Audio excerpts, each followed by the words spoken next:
மாஸ்டருக்கு வணக்கம். அனைத்து சகோதர சகோதரிகளுக்கும் வணக்கம். பாபுஜி மாஸ்டர்னுடைய சகஜ மார்க்க தத்துவம். இந்த புத்தகத்தில் முதல் அத்தியாயம் அறிமுகம். இதில் 3 பகுதிகள் கொடுக்கப்பட்டிருக்கு. முதல் பகுதி தத்துவத்தின் பொருள், 2வது சகஜ மார்க்கத்தின் வரலாறு, 3வது சகஜ மார்க்கத்தின் சிறப்பு அம்சங்கள். இப்போது இதில் சகஜ மார்க்கத்தின் சிறப்பு அம்சங்கள். இந்த பகுதியில் நம்மளுடைய ஹார்ட்ஃபுல்னஸ்னுடைய முக்கியமான சிறப்பான அம்சங்களினுடைய விளக்கத்தை கொடுத்துருக்காங்க. சங்கரர், ராமானுஜர், இந்த மாதிரி பலர் அவங்களுடைய வழிமுறையை பற்றி என்ன சொல்லியிருந்தாலும், அதாவது ஆன்மா, பிரம்மம், இதை எல்லாத்த பற்றியுமே அவங்களாம் என்ன சொல்லியிருந்தாலும் நான் சொல்கிறது, எழுதுறது, இது எல்லாம் என்னுடைய சொந்த அனுபவத்தை அடிப்படையாக கொண்டது அப்படிங்கிறத பாபுஜி மாஸ்டர் சொல்லிட்டு, இந்த உலகத்தில் இருக்கிற ஒவ்வொருத்தரும் அமைதியை மட்டும்தான் விரும்புகிறாங்க. அந்த அமைதியை தேடி தான் ஆன்மீகத்திற்கும் வராங்க. உலகாதாய வாழ்க்கையில் பல செயல்களில் ஈடுபட்டு இருக்கிறதுனால எனக்கு அமைதியும் சாந்தியும் தான் தேவை அப்படின்னு சொல்லிட்டு ஆன்மீக பாதைக்குள்ளே வராங்க. அவங்களுடைய உண்மையான நோக்கம் இறுதி நிலையை அடையிறது, அதாவது சத்தியத்தை உணர்றது கிடையாது. அப்படி இருக்கும்போது அவங்க ஆன்மீக பயிற்சியை செய்யறதின் மூலமாக அமைதியை மட்டும்தான் பெறுவாங்க, சத்தியத்தை உணர மாட்டாங்க. சத்தியம்ங்கிறது கடவுளை உணர முடியாது அப்படின்னு சொல்கிறாரு. இப்போது அதே ஆன்மீகத்திற்குள்ளே வரும்போது கடவுளை உணரணும், அதாவது சத்தியத்தை உணரணும், இறுதி நிலையை அடையணுங்கிறத நோக்கமாக எடுத்துகிட்டு வந்தாங்கன்னா இந்த அமைதிங்கிறது அவங்களுக்கு தானாகவே கிடைச்சிரும். அப்போது ஆன்மீகத்தை பொறுத்த வரைக்கும் அமைதி கிடைக்கிறதுங்கிறது ஒரு பெரிய விஷயம் இல்லை, அது எளிதான காரியம்தான். ஆனால் அதையே லட்சியமாக வச்சுக்கிட்டு ஆன்மீக பாதையில் வர்றது ஒரு சிறப்பான விஷயம் இல்லை அப்படிங்கிறத சொல்கிறாங்க. அதே நேரத்தில் மெய்மை உணர்தல் அப்படின்னா என்னங்கிறத தெரிஞ்சுக்கிறதோடு மட்டும் இல்லாமல் அந்த நிலையை அடையிறதுக்கும் நாம் முயற்சி பண்ணணும். இப்போ பொதுவாக மக்கள் நினைக்கிறது என்ன, ஒருத்தருடைய வாழ்நாளில், அதாவது இந்த பிறவிக்குள்ள பிறவா நிலையை அடையிறதுங்கிறது கடினமானது மட்டும் கிடையாது, அது முடியாததும் கூட அப்படின்னு சொல்லி நினைக்கிறாங்க. இது ஒரு தவறான கருத்து அப்படின்னு சொல்லிட்டு யாருக்கு தெரியும். நாம் எடுத்திருக்கிற இந்த பிறவியே கூட நம்மளை பிறவா நிலைக்கு கொண்டு செல்லக்கூடிய இறுதி பிறவியாக கூட இருக்கலாம். அதாவது பிறவா நிலையை அடையணும்னு ஒருத்தர் உண்மையான ஆர்வம் கொண்டிருந்து அதிர்ஷ்டவசமாக சரியான வழிகாட்டி, அதாவது குரு அவங்களுக்கு கிடைச்சிட்டாங்கன்னா இந்த பிறவியிலேயே சந்தேகத்திற்கு இடமில்லாமல் இந்த வாழ்நாளில் ஒரு பகுதிக்குள்ளேயே நிச்சயம் பிறவா நிலையை அடைய முடியும் அப்படின்னு சொல்லி லாலாஜி மாஸ்டர் சொன்னதா மாஸ்டர் இங்கே சொல்கிறாரு. இந்த விஷயத்தை லாலாஜி மாஸ்டர் நிரூபிச்சும் காமிச்சிருக்கிறாரு. அதாவது 7 மாதத்தில் பூரணத்துவம் அடைஞ்சிருக்கிறாரு. இந்த விஷயத்தை பொறுத்த வரைக்கும் வார்த்தைகளில் விளக்கிறது முடியாத காரியம், நேரடி அனுபவம் தான் இதை உறுதி செய்ய முடியும். அப்போது எது ஒன்றுத்துக்குமே பயிற்சி தான் அடித்தளம் அப்படிங்கிறத சொல்லிட்டு, கடவுள் ஏதோ காட்டில் இருக்கிறவர் மாதிரி நினச்சி அவரை காட்டுக்குள்ளே தான் போய் தேடணும் அப்படின்னு சொல்லி பொதுவாக மக்கள் நம்புகிறாங்க. இந்த நம்பிக்கைங்கிறது முட்டாள்தனமானது, பயனற்றது. குடும்ப வாழ்க்கையை துறந்துட்டு காட்டில் போய் தவம் செஞ்சு தான் கடவுளை அடைய முடியும் அப்படிங்கிறது ஒரு சரியில்லாத விஷயம். அது தேவையும் கிடையாது. ஒருத்தருடைய இதயத்துக்குள்ளே தான் கடவுளை தேட முடியும்.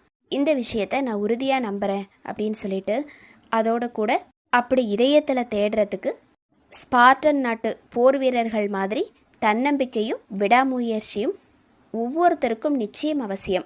கடவுளை நம்மளுடைய இதயத்தில் தேடுறது தான் ஆன்மீகம்னு சொல்லப்படுறது. அப்போது அந்த ஆன்மீகத்தில் மனத்தளர்வுங்கிறது இருக்கவே கூடாது. அதாவது கடவுள் நம்ம இதயத்துக்குள்ளேயே இருக்கும்போது நாம் என்ன பண்ணுறோம், இன்பங்கள், சாதனை, பெயர், உருவம், பட்டங்கள், அரசியல் நடவடிக்கை, இந்த மாதிரியான விஷயங்களில் நம்மளுடைய சக்தியை செலவு பண்ணி அவரை வெளியில் தேடிட்டுருக்கோம்.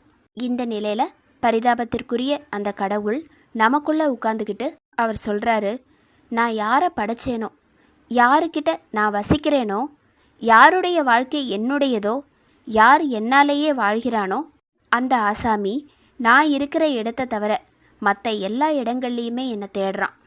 நான் இங்கே இருக்கேங்கிறத அவனுக்கு எப்படி தெரிவிக்கிறது? நான் வெளியில் இருந்தாலாவது சொல்லலாம், ஆனால் நான் எப்போவுமே இங்கே உள்ளேயே இருக்கேன். அப்போ உள்ளே இருந்துக்கிட்டு நான் எப்படி அவனை அழைக்க முடியும் அப்படின்னு சொல்கிறாரு.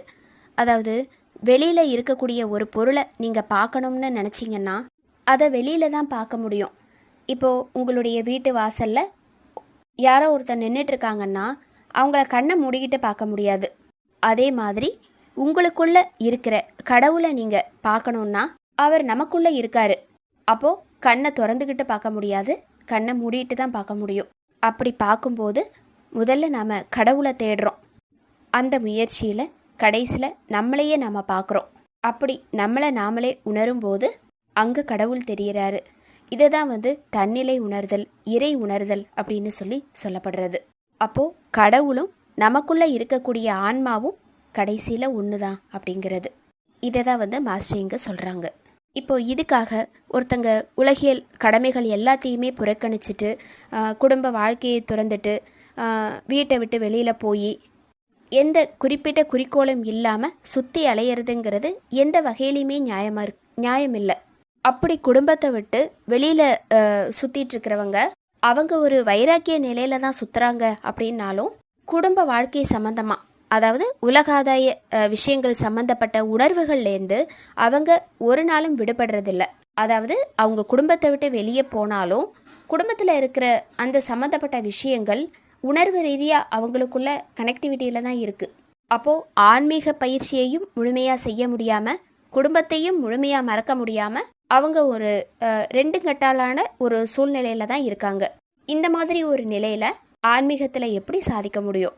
இதை தான் மாஸ்டர் இங்கே சொல்கிறாங்க.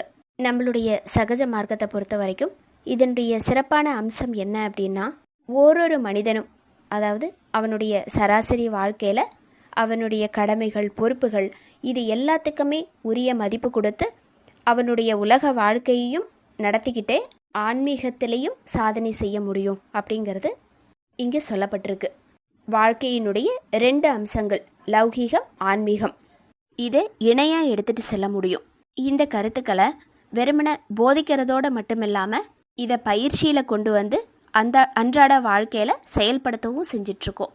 புதிதாக அறிமுகப்படுத்தப்பட்ட இந்த சகஜ மார்க்க அமைப்பின் மூலமாக மாபெரும் மாஸ்டர்னுடைய கருத்துக்களை பரப்பி உறங்கி இருக்கிற மக்களினுடைய உணர்வுகளை இறை உணர்வை நோக்கி செலுத்தி அவங்கள விழிப்புற செஞ்சு ஆன்மீக பாதையில் அவங்கள சரியான வழியில் முன்னேற்றமடைய செய்கிறது தான் இந்த மிஷினுடைய சகஜ மார்க்கத்தினுடைய குறிக்கோள். இந்த விஷயத்தை செயல்படுத்துறதுக்காக இன்னைக்கான காலகட்டத்திற்கு கொஞ்சம் கூட பொருத்தமே இல்லாத இயந்திர ரீதியான கடுமையான பழங்காலத்து பழக்க வழக்கங்கள்னு சொல்கிற விரதங்கள், துறவரம், இதை எல்லாத்தையும் எடுத்துகிட்டு நாங்கள் பயிற்சி செய்ய சொல்கிறதில்ல. அதுக்கு பதிலாக எளிமையானதும் இயற்கையானதுமான வழிமுறைகள் மட்டுமே இங்கே சொல்லப்பட்டிருக்கு. ஏன்னா கடவுள் எளிமையானவர், அவரை அடையிறதுக்கு கஷ்டமான வழிமுறைகளை பின்பற்றணுங்கிற அவசியம் கிடையாது. கடவுளை அடையிறது சிக்கலான விஷயம்னு நாமளே நினச்சிக்கிட்டு சிக்கலான வழிமுறைகளை தேடி போயிட்டுருக்கோம். அதனால தான் அது சிக்கலான விஷயமாகவும் இருக்கிறது. ஆனால் சிக்கலான விஷயத்துக்கு அதற்கான தீர்வுகள் சிக்கலாக இருக்கணுங்கிற அவசியம் கிடையாது.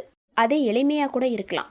ஒரு கார் தயாரிக்கக்கூடிய கம்பெனியில் இருக்கிற ஒரு இன்ஜினியர், அவர் உலக அளவிற்கு தரமான ஒரு கார் ஒன்றை தயார் பண்ணுறாரு. அவருடைய இந்த தயாரிப்பை பார்த்து அந்த கம்பெனியினுடைய சிஇஓ அவரே ரொம்ப ஆச்சரியப்படுறாரு. அந்த அளவுக்கு அந்த கார் ரொம்ப பிரமாதமாக இருக்குது. அந்த காரை உற்பத்தி செஞ்ச இடத்துல இருந்து ஷோரூமுக்கு கொண்டு வராங்க. அப்போது அதை ஷோரூமுக்குள்ளே உள்ளே ஏற்றுறாங்க. அங்கே ஒரு சின்ன பிரச்சனை வருது. என்னென்னா, ஷோரூமுடைய நுழைவாயில் அதை விட கார் 2 அங்குலம் பெருசாக இருக்குது. அப்போ அதனால் அந்த காரை உள்ளே ஏற்ற முடியல. இதனால் அந்த காரை உற்பத்தி செஞ்சவர், அதாவது அதை தயாரித்தவர் ரொம்ப வருத்தப்படுறாரு.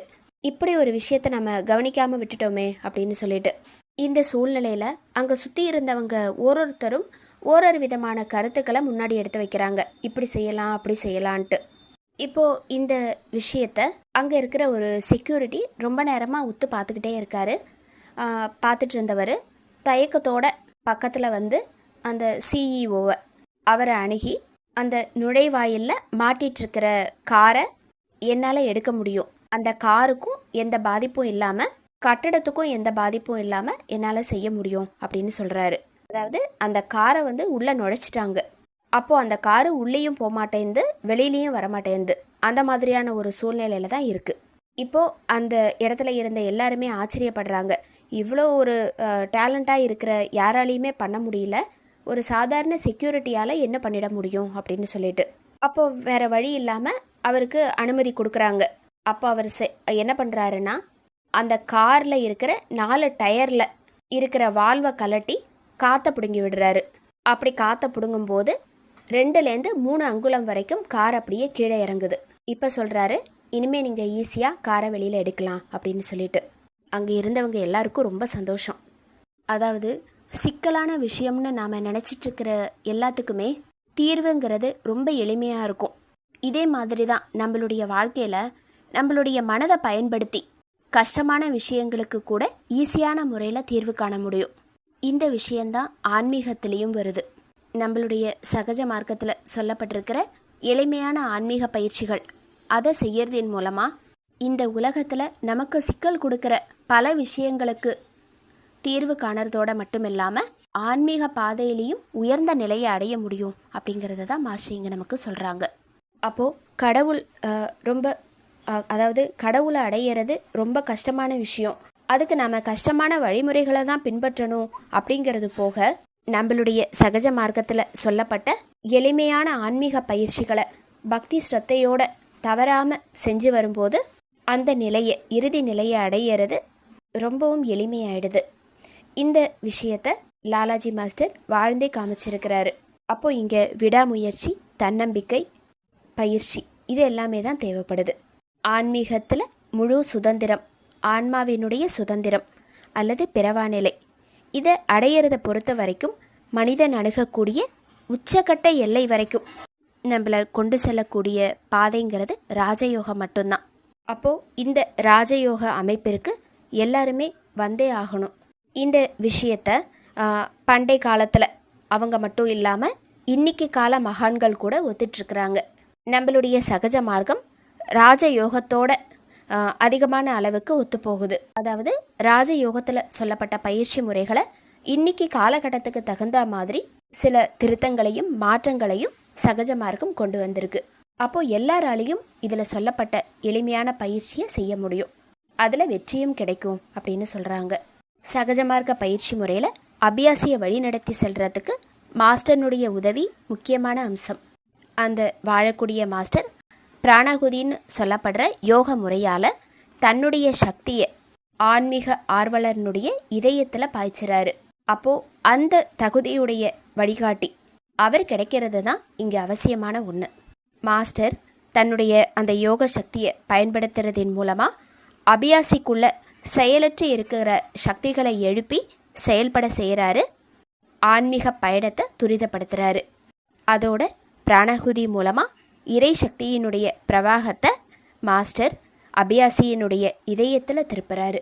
இதோட விளைவாக அபியாசி ஒரு பேரானந்த நிலையை அனுபவிக்கிறதோட மட்டுமல்லாமல் ஆன்மீகத்திலையும் முன்னேற்றம் அடைய தொடங்குறாரு.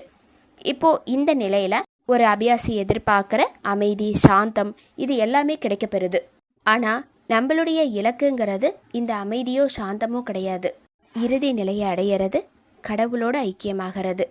அப்போது அதுக்கு தகுந்த மாதிரி அபியாசி அந்த நிலையை அடையிறதுக்கு தன்னை தயார்படுத்திக்கணும். அதோட கூட பிராணகுதியை ஓரொரு மட்டத்திலையும் ரிசீவ் பண்ணுறதுக்கான அளவில் தன்னை அவர் தயார் நிலையில் வச்சுக்கணும். இங்கே இதயத்தினுடைய வெற்றிடம் தான் சொல்லப்படுறது. சரியாக சொல்லணும்னா பிராணகுதியை அவர் அனுபவிக்கிறதுக்கு, அதை பெற்றுக்கொள்கிறதுக்கு தன்னை தகுதியும் திறமையும் உடையவங்களாக மாற்றிக்கணும். அப்படி தயார்படுத்திக்கும் போது இதுக்கு முன்னாடி கடவுளை உணர்றதுக்கு ரொம்ப காலம் எடுக்கும் அப்படின்னு சொல்லி முயற்சி பண்ணிகிட்டு இருந்த விஷயங்கள் எல்லாமே போய் குறைந்த காலத்திலேயே இறைவனை அடையக்கூடிய முறைங்கிறது சாத்தியமாகுது. ஆனால் இது எல்லாமே அனுபவத்திற்கு உட்பட்ட விஷயம். இதை வார்த்தைகளால் எந்த ஒரு விதத்திலையுமே விவரிக்க முடியாது. நான் சொல்லப்பட்ட இந்த விஷயங்களுடைய மதிப்பை எல்லாருமே பயிற்சி பண்ணி பார்க்குறதின் மூலமாக அவங்களுக்கு கிடைக்கிற அனுபவங்கள் தான் உணர்த்தும் அப்படின்னு சொல்கிறாங்க. பொதுவாக ஆன்மீக பயிற்சி பண்ணுறவங்க அமைதியினுடைய தன்மையை சுவைச்சிருக்க முடியும். இது சாதாரணமாக கிடைக்கிற அமைதி. ஆனால் உண்மையான அமைதியினுடைய யதார்த்த நிலைங்கிறது புரிந்து கொள்ளக்கூடிய சக்திக்கு அப்பாற்பட்டது. அது எந்த விதமான முரண்பாடுகளையும் அனுமதிக்கிறதில்ல. அந்த அமைதிங்கிறது பரிசுத்தமானது. அதை அமைதியின்னும் சொல்ல முடியாது, அமைதியின்மைன்னும் சொல்ல முடியாது. ஐக்கியம்னு சொல்ல முடியாது, பிரிவுன்னு சொல்ல முடியாது, ஆனந்தம் கிடையாது. அதே நேரத்தில் இது எல்லாத்துக்கும் எதிரானதும் கிடையாது. அந்த நிலையை அடையிறதுக்காக தான் நாம் ஆன்மீக பாதையில் போயிட்டுருக்கோம். அப்போது அதுக்கான ஒரு வேதனையை நாம் வளர்த்துக்கணும். பரிதவிப்பான ஒரு நிலை, அமைதியற்ற ஒரு நிலை, இதை அடைஞ்சே ஆகணும் அப்படிங்கிற அந்த ஒரு நிலை, அதை நாம் உள்ளார வளர்த்துக்கணும். அந்த பரிதவிப்பான வேதனையினுடைய சுவை எல்லாருக்குமே ஏற்படணும் அப்படின்னு சொல்கிறாங்க. அதை வளர்த்துக்கிறது ஒன்றும் கடினமானது கிடையாது. பாபுஜி மாஸ்டர் சொல்கிறாங்க, அனைவரும் ஏங்கி தவிக்கும் அமைதிக்கும் சாந்திக்கும் பதிலாக எனது பயிற்சி காலம் முழுவதும் வேதனை மிக்க பரிதவிப்பிலேயே கடந்தது அப்படின்னு சொல்லிட்டு, வேதனையையும் அமைதியின்மையையும் பெறுவதற்காகவே நான் ஆன்மீகத்திற்கு வரவில்லை, அமைதியும் சாந்தியும் பெறவே வந்தேன் அப்படின்னு சொல்லி மக்கள் எல்லாரும் சொல்லிடுவாங்களோன்னு நான் பயப்படுறேன். அது அவங்களுடைய கண்ணோட்டத்திலிருந்து சரியாகவும் இருக்கலாம். ஆனால் என்னுடைய கண்ணோட்டத்திலிருந்து பார்க்கும்போது வேதனை அமைதியின்மை இது இறைவனை அடையணும்னு சொல்லி மனதில் உறுதியாக லட்சியம் வச்சிருக்கிறவங்களுக்கு மட்டும்தான் ஏற்படும். அமைதி சாந்தி இது ரெண்டுமே போதையினுடைய சந்தோஷத்தில் தெளிச்சிருக்கணும்னு விரும்புகிறவங்களுக்கு மட்டும்தான். அதை அடையிறது ஈஸி தான். ஆனால் நான் சொன்ன வேதனை பரிதவிப்பு இதை அடையிறது அவ்வளவு சாதாரண விஷயம் கிடையாது. ஏன்னா அந்த அமைதியினுடைய உண்மையான நிலைங்கிறது நாம் புரிஞ்சுக்கிறதுக்கு அப்பாற்பட்ட ஒன்று. இதை அமைதியின் சாராம்சம்னு சொல்கிறதுல கூட சரியான வார்த்தை கிடையாது. அது கூட தோராயமாக தான் இருக்கும். வேதனை எல்லை மீறும்போது அதுவே அதன் நிவாரணமாகிறது அப்படின்னு சொல்கிறாங்க. அந்த மாதிரியான ஒரு வேதனை இறைவனை அடையணுங்கிற தீராத பரிதவிப்பு, அதுதான் அந்த உயர்ந்த நிலைன்னு சொல்லப்படுறது. இதை அடையிறது கஷ்டம் கிடையாது. இதுக்கு தேவைப்படுறது எல்லாமே உறுதியான சங்கல்பம், ஒருமித்த கவனம், எல்லாமே இறைவன் மீது மட்டும்தான் இருக்கணும். அப்படி இருக்கும்போது நீங்கள் எதை தேடுறீங்களோ அது உங்களுக்கு பக்கத்திலேயே இருக்கிறத நீங்கள் பார்க்க முடியும். அது கூட இல்லை, நீங்கள் எதை தேடுறீங்களோ அது நீங்களாகவே கூட இருக்கலாம். ஆனால் அதுக்கு ஆன்மீக பாதையில் நீங்கள் போகும்போது வழியில் இருக்கக்கூடிய புதர்கள், களைகள் இது எல்லாத்தையுமே எரிச்சு விடக்கூடிய அளவுக்கு உங்கள் இதயத்தில் கனல் இருக்கணும் அப்படின்னு சொல்கிறாங்க. அப்படிங்கிறத மாஸ்டர் சொல்லிட்டு, குருத்துவம்னு சொல்லப்படுற பழைய சம்பிரதாய கருத்தை நான் எந்த வகையிலையும் ஆதரிக்கலை.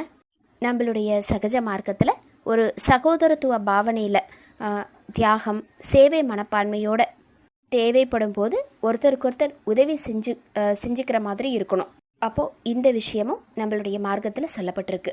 இங்கே எல்லாருமே ஒன்று தான் அப்படிங்கிறது. நம்மளுடைய சகஜ மார்க்கம்னு சொல்லப்படுற ஆன்மீக பயிற்சி முறை ஜாதி, இனம், மதம் இந்த பேதங்களுக்கு அப்பாற்பட்டது. இது எல்லாரையுமே திறந்த மனதோடு வரவேற்குது. சத்தியத்தை நாடணும்னு இங்கே வந்து பயிற்சி பண்ணுறவங்க அதை அனுபவித்து இந்திய தத்துவ வரலாற்றிலேயே ஒரு புதிய அத்தியாயத்தை படைத்திருக்கக்கூடிய என்னுடைய மாஸ்டர், அதாவது லாலாஜி மாஸ்டர்னுடைய அருளால் கிடைக்கக்கூடிய ஒரு மாபெரும் பலன்கள் எல்லாத்தையுமே அவங்க பெறட்டும்.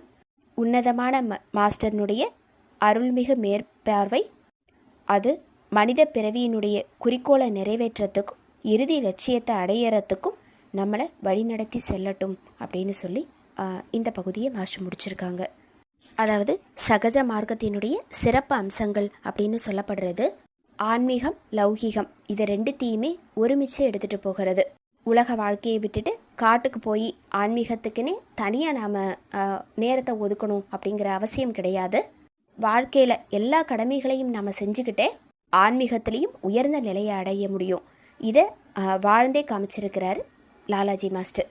இப்போ நம்ம கூட இருக்கிற வாழும் மாஸ்டர்ஸ். இது முதல் விஷயம். ரெண்டாவது, நம்மளுடைய சகஜ மார்க்கத்தில் பிராணாகுதின்னு சொல்லப்படுற யோக பயிற்சி முறை இதுவும் சொல்லப்பட்டிருக்கு. அதாவது மாஸ்டர் இறை சக்தியினுடைய பிரவாகத்தை ஆன்மீக ஆர்வலர்னுடைய இதயத்தில் பாய்ச்சுறாரு. இதன் மூலமாக ஆன்மீக ஆர்வலருக்கு முன்னேற்றம் கிடைக்குது ஆன்மீக பயணத்தில். அப்போது குரு, பிராணாகுதி இது ரெண்டுமே சிறப்பு அம்சமாக சொல்லப்பட்டிருக்கு. அதோட இங்கே உயர்ந்தவர், தாழ்ந்தவர், ஜாதி, இனம், மதம் இந்த மாதிரி எந்த பேதங்களுமே கிடையாது. மனம், மனிதன் அது மட்டுமே இங்கே சொல்லப்பட்டிருக்கு. அப்போது இங்கே சகோதரத்துவ பாவனையில் சேவை மனப்பான்மையோடு தான் இங்கே எல்லா விஷயங்களுமே செய்யப்பட்டுருக்கு. இதையும் மாஸ்டர் இங்கே சொல்கிறாங்க. ஆன்மீகத்தினுடைய லட்சியம் அப்படின்னு சொல்லி சார்ஜி மாஸ்டர் ஒரு 4 விஷயங்களை சொல்கிறாங்க. அது என்ன அப்படின்னா, ஃபஸ்ட்டு, மாஸ்டர் ஒருவரால் மட்டும்தான் விரும்பக்கூடிய எதையுமே கொடுக்க முடியும். நாம் அவர்கிட்ட எதையுமே கேட்கக்கூடாது. இது முதலாவது. அடுத்தது 2வது, நாளைக்கே நீங்கள் இறந்து போகிறவர் மாதிரி பயிற்சி பண்ணுங்க. அந்த அளவுக்கு பயிற்சியில் தீவிரம் இருக்கணும். இங்கே எந்த விதமான பலனையுமே எதிர்பார்க்கக்கூடாது. பலனை நமக்கு எப்போ கொடுக்கணுங்கிறது மாஸ்டருக்கு தெரியும். அடுத்தது 3வது விஷயம், ஆன்மீகத்தில் பரிணாம வளர்ச்சி அடையிறதுக்காக தான் நாம் பயிற்சி பண்ணுறோம் அப்படிங்கிறது இல்லாமல் மாஸ்டருக்கு கீழ்ப்படியணும் அப்படிங்கிறதுக்காகவும் நாம் பயிற்சி செய்யணும். மாஸ்டருக்கு நம்ம எந்த அளவு கீழ்ப்படிஞ்சு நம்ம போகிறோமோ அந்த அளவுக்கு நம்மளுடைய பரிணாம வளர்ச்சிங்கிறது தானாக நடக்குது. அவருக்கு கீழ்ப்படியறதின் மூலமாக பயிற்சி செய்யாமலே கூட அவரால் நமக்கு இதை தர முடியும். ஆன்மீகத்தில் உயர்ந்த நிலையை அவரால் நமக்கு கொடுக்க முடியும். இந்த 3 விஷயங்களும் போக அவருக்கு 4வது விஷயமா சொல்கிறாங்க, அவருக்கு சேவை செய்யுங்க அப்படின்னு சொல்லிட்டு. ஏன்னா அவருக்கு எந்த அளவு சேவை செய்கிறோமோ அந்த அளவுக்கு அவரால் உங்களுக்கு என்ன செய்யணும்னு தெரியும். கர்ம யோகத்தினுடைய உண்மையான பலனும் இதுதான்.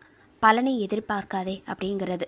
ஒரு மாஸ்டரை கண்டுபிடிச்சி அவருக்காக வேலை செய்ய, மற்ற எல்லாத்தையுமே அவர்கிட்ட விட்டுடு.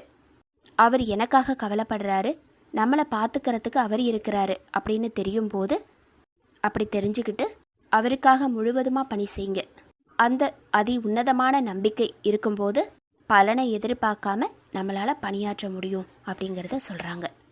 உபநிடதங்களில் சொல்லப்பட்ட ஒரு அழகான கதை ஒன்று. ஒரு மரம், அந்த மரத்தில் தங்க சிறகுகளை கொண்ட 2 பறவைகள் அதில் இருந்தது. ஒரு பறவை அந்த மரத்தினுடைய உச்சி கிளையில் இருந்துக்கிட்டு ரொம்ப ஆனந்தமாக ஒரு மிதமான தன்மையில் பேரானந்த நிலையை அனுபவிச்சுட்டு எப்போவுமே ஒரு நிலையான அமைதியோடு வாழ்ந்துட்டு இருந்தது. அந்த பறவை அந்த மரத்தில் இருக்கிற பழங்கள் எதையுமே சாப்பிட்றதில்ல, வெளியில் எங்கேயுமே பார்க்குறதில்ல, இந்த உலகத்தை எங்கேயும் பார்க்குறதில்ல. அப்படியே மேலே அண்ணாந்து பார்த்துக்கிட்டு அமைதியான வாழ்க்கையை வாழ்ந்துட்டு இருந்தது. இன்னொரு பறவை அந்த மரத்துக்கு கீழேயும் இல்லாமல் மேலேயும் இல்லாமல் ஒரு இடைப்பட்ட நிலையில் இருந்துக்கிட்டு அந்த மரத்தில் இருக்கிற கனிகள் அது எல்லாத்தையும் சாப்பிட்டுக்கிட்டு உலகாதாய விஷயங்களில் ஈடுபட்டுக்கிட்டு அப்படியே இருந்தது. கிளைக்கு கிளை தாவிக்கிட்டும் இனிமையான பழங்கள், சுவை வாய்ந்த பழங்கள் எங்கே இருக்குது அப்படின்னு சொல்லி பார்த்துக்கிட்டும் தன்னுடைய வாழ்க்கையை ஓட்டிகிட்டு இருந்தது. அப்படி இருக்கும்போது ஒரு முறை அந்த பறவை ஒரு கசப்பான பழத்தை சாப்பிட்டது. உடனே அதுக்கு ஒரு வெறுப்புணர்வு உண்டாக ஆரம்பிச்சுது. அப்படி உண்டானோடனே மேலே நோக்கி பார்த்தது, தன்னுடைய கண்களை மேலே நோக்கி திருப்பிச்சு. அப்போது அந்த பறவை இருந்தது, இன்னொரு பறவை.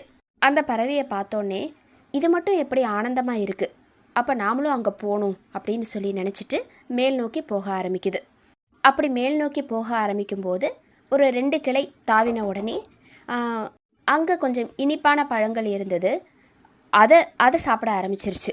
இப்போ நம்ம எதுக்காக மேல் நோக்கி அது போகுது அப்படிங்கிறதையே அது மறந்துருச்சு. இப்படியே கொஞ்ச காலம் தொடர்ந்தது. எப்போல்லாம் கசப்பான பழத்தை சாப்பிட்டுதோ அப்போல்லாம் அது மேலே போகணும்னு ஆசைப்படுது.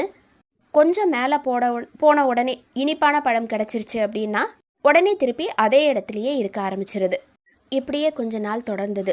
ஒரு கட்டத்தில் எல்லா பழங்களினுடைய சுவையும் அனுபவித்து பார்த்த பின்னாடி அந்த குருவிக்கே ஒரு சலிப்புணர்வு ஏற்பட்டுருச்சு. இதுக்கு மேலே நாம் பழம் சாப்பிட்றதுக்கெலாம் ஒன்றும் கிடையாது, அந்த பறவையை நாம் போய் அடையணும் அப்படின்னு சொல்லி ஒரு உறுதியான இலக்கை கொண்டு கொஞ்சம் கொஞ்சமாக மேலே போய் கடைசியாக அந்த பறவையையும் நெருங்கி அடைஞ்சிருச்சு. அப்படி அடையும் போது அந்த மேலே இருக்கக்கூடிய அந்த பறவையினுடைய ஒளிவட்டம், தங்கமயமான ஒளிவட்டம் இந்த பறவையின் மேலே படர்ந்து பிரகாசிக்க தொடங்குச்சு. இப்போது இந்த பறவையினுடைய இருப்பு இதை விட்ட போய் அந்த மேலே இருந்த பறவையோட ஐக்கியமாயிடுச்சு. இப்போ தான் இந்த பறவைக்கு ஒன்று புரிஞ்சுது, நாம் இன்னொரு பறவையை தேடி வரல, நாம் நம்மளை தேடி தான் வந்திருக்கோம் அப்படிங்கிறது. அதாவது இந்த பறவை தன்னையே அடையாளம் கண்டுருச்சு. மேலே இருந்தது இன்னொரு பறவை கிடையாது, இதனுடைய உண்மையான சுயம். அந்த சுயத்தை உணர்ந்தது தான் இந்த பறவை செஞ்ச விஷயம். இந்த கதையை சொல்லிட்டு மாஸ்டர் நமக்கு சொல்கிறது என்னென்னா, நிரந்தரமான அடி ஆழம் அதுதான் நம்ம வாழ்க்கையினுடைய உண்மையான ஜீவிதம்னு சொல்லப்படுறது. அந்த நிலைக்கு நம்மளுடைய கவனத்தை திருப்பி கொண்டு போகாத வரைக்கும் நாம் இந்த உலகத்தினுடைய மாயையில் தான் சுற்றிட்டு இருப்போம். அப்போது அந்த இறுதி நிலையினுடைய அதை நோக்கி நம்மளுடைய கவனத்தை திருப்பும்போது, அதற்கான பயிற்சிகளை மேற்கொண்டு நாம் போகும்போது உலகாதாய பற்றுதல்களும் நம்மளை விட்டு இயல்பாகவே நீங்குது. ஒரு கட்டத்தில் நாம் அந்த நிலையையும் அடைய முடியும் அப்படிங்கிறத நமக்கு சொல்கிறாங்க. மாஸ்டருக்கு நன்றி. அனைத்து சகோதர சகோதரிகளுக்கும் நன்றி.